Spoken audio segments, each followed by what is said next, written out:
ကာရာဘတ်နဲ့ချန်ပီယံလိရှုံးတဲ့ပလေးအော့စဉ်ပထမကြော်မှာယူကာဆယ်အသင်းကတိုက်စစ်ကစားသမားအန်တိုနီဂေါ်ဒွန်ရဲ့ခြေစွမ်းပြမှုနဲ့အတူအဝေးကွင်းမှာ6ဂိုးတဂိုးနဲ့နိုင်ယူပြီးရှုံးထွက်16သင်းအဆင့်တက်ဖို့တေချာသောရှိသွားပြီဖြစ်ပါတယ်။ယူကာဆယ်တို့ရဲ့အဖွင့်ဂိုးကိုပွဲစလို့2မိနစ်မှာပဲအန်တိုနီဂေါ်ဒွန်ကသွင်းယူခဲ့ပြီးဒါကချန်ပီယံလိပြိုင်ပွဲသမိုင်းတစ်လျှောက်ယူကာဆယ်ရဲ့အများဆုံးဂိုးဖြစ်ဆင်ခြင်တင်ခဲ့ပါတယ်။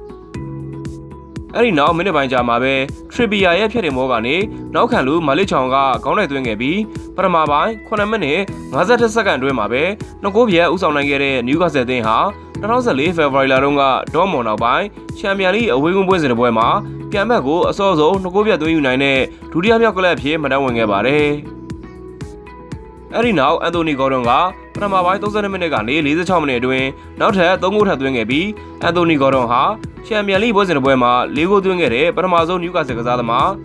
အင်္ဂလိပ်ကစားသမားတွေထဲမှာချန်ပီယံလိဟက်ထရစ်အများဆုံးသွင်းနိုင်သူအင်္ဂလိပ်ကလပ်အသင်းတစ်သင်းတို့ချန်ပီယံလိမှာအစောဆုံးဟက်ထရစ်သွင်းနိုင်သူအဖြစ်စံချိန်ကောင်းတွေပိုင်ဆိုင်ခဲ့ပါတယ်။ဒါအပြင်ဒီယာဒီချန်ပီယံလိမှာအန်တိုနီဂေါ်ဒွန်ရဲ့သွင်းဂိုးရေတွက်က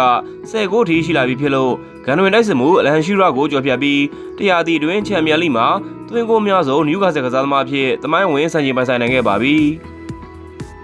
ချန်ပီယံလိပွဲစဉ်တစ်ပွဲရဲ့ပထမပိုင်းပွဲကစားချိန်တွင်တယောက်တည်း၄ဂိုးသွင်းခဲ့တာကရှက်တာတို့နဲ့နံပါတ်ကျော်တိုက်စစ်မှုဟောင်းလူးဝစ်အက်ဒရီယာနိုဖြစ်ပြီးအခုအန်တိုနီဂေါ်ဒွန်ကဒုတိယမြောက်ကစားသမားဖြစ်လာပါတယ်